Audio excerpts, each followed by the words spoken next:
پھر ختم نبوت کے نعرے لگانے لگا۔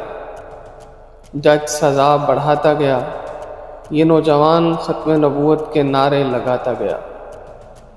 سزا 20 سال تک پہنچ گئی، لیکن نوجوان ختم نبوت کا نعرہ لگانے سے باز نہ آیا۔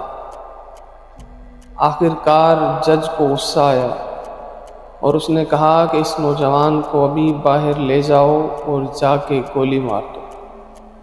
نوجوان گولی کا آرڈر سنتے ہی جھومنے لگا اور کہنے لگا کہ اے گنبد خضرا کی طرف جانے والی ہوا، آخری پیغمبر کو میرا سلام کہنا اور کہنا کہ آپ کا ایک عاشق سردار بھی کہہ رہا تھا، تاجدار ختم نبوت زندہ باد۔